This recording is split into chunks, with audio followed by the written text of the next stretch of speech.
Hi friends, hopefully you're clicking and coming to this video to continue our conversation about goodbye to goodbyes. Oops. And we just finished reading this in a different one. So if you haven't yet read this Tales That Tell the Truth book or listened along as we learned about Jesus, Lazarus, and the empty tomb, I encourage you to go back and read that. But in this book, we talked about the story of how Jesus brought his friend Lazarus back to the dead. Now, I'm sure this is a story some of you might be familiar with before, and it's really a spectacular story. When Jesus came to visit Lazarus' sisters, Martha and Mary, after he had passed away, and brought him back to life so they didn't have to say goodbye quite yet. Now, this interaction between Jesus and his friends is a true story. How do we know that all these stories we've been hearing are true stories? They're found in the Bible. This week, I thought we would all read together from our Bibles the story about Lazarus being brought back to the dead. So if you have a Bible in your house and you'd like to go get it, I encourage you to press pause and run and go get that now. I'm going to be reading out of a CSB version for moms and dads.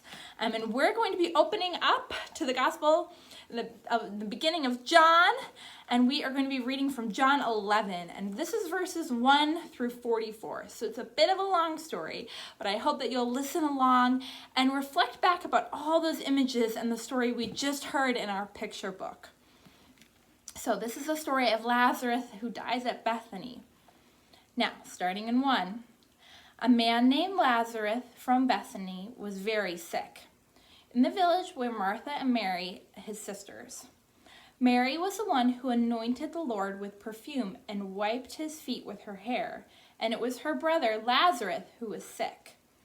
So the sisters sent a message to Jesus and said, "Lord, the one you love is sick." When Jesus heard it, he said, "The sickness will not end in death, but is for the glory of God, so the Son of God may be glorified through it." Now Jesus loved Martha, her sister, and Lazarus. So when he heard that Lazarus was sick, he stayed 2 more days in the place where he was. Then after that, he told his disciples, "Let's go to Judea again."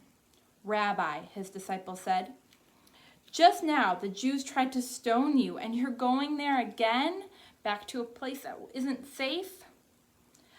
Jesus answered, "Aren't there 12 hours in a day? If anyone walks during the day, he doesn't stumble, because he sees the light of this world. But if anyone walks during the night, he does stumble, because the light is not in him."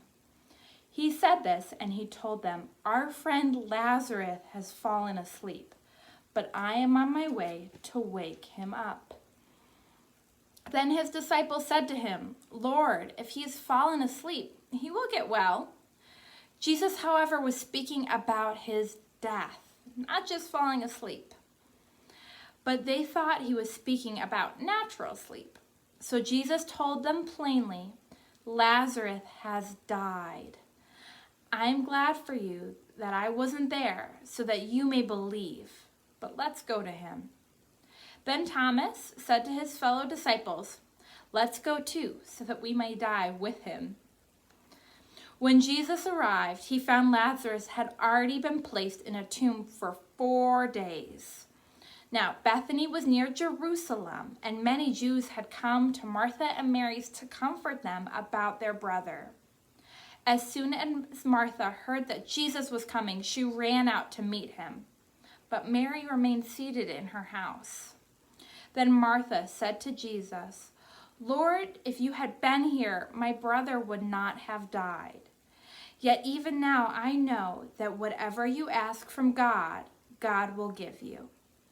"Your brother will rise again," Jesus told her. Now Martha said to him, "I know he will rise again in the resurrection at the last day."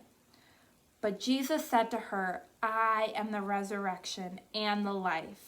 The one who believes in me, if he ever dies, he will live. Everyone who lives and believes in me will never die. Do you believe this?" Jesus asked her. "Yes, Lord," Martha replied. I believe you are the Messiah, the Son of God, who comes into the world." Having said this, Martha went back and called her sister Mary, saying to her in private, "The teacher is here and calling for you." As soon as Mary heard this, she got up very quickly and went to Jesus. Now Jesus had not yet come to the village, but was still in the place where Martha had met him. The Jews who were with her in the house, consoling her, saw that Mary had gotten up quickly and went out. They followed her, supposing that she was going to the tomb to cry there.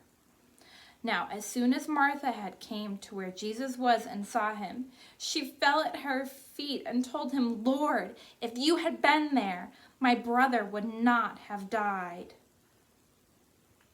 When Jesus saw her crying, and the Jews who had come with her crying, he was deeply moved in his spirit and troubled, and said, "Where have you put him?" "Lord," they told him, "come and see." Jesus wept. So the Jews said, "See how Jesus loved Lazarus." But some of them said, "Couldn't he who opened a blind man's eye have kept this man from dying?" Now Jesus was deeply moved again and came into the tomb.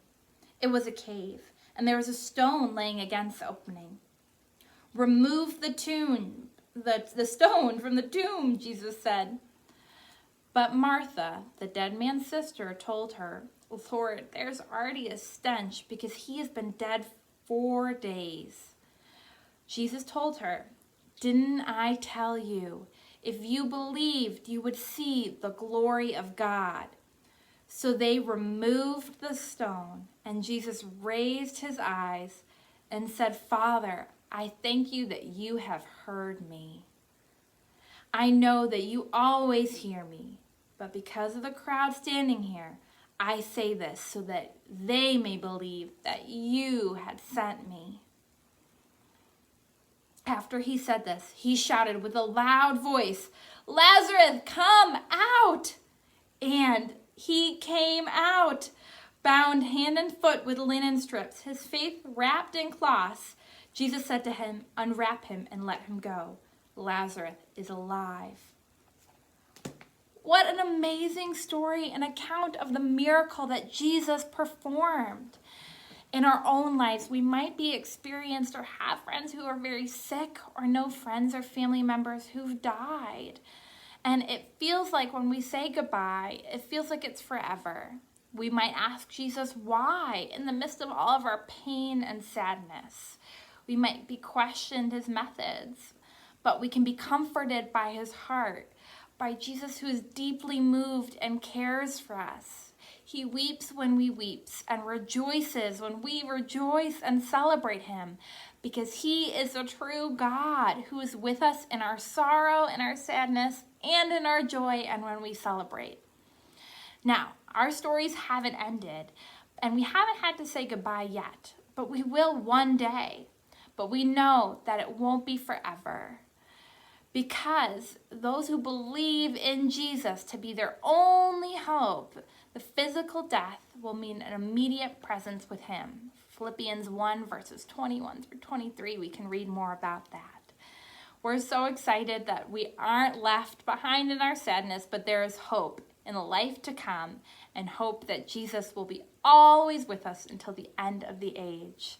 I encourage you to pick up your Bibles again today and read more about our God who came and performed all these amazing miracles because he loves us.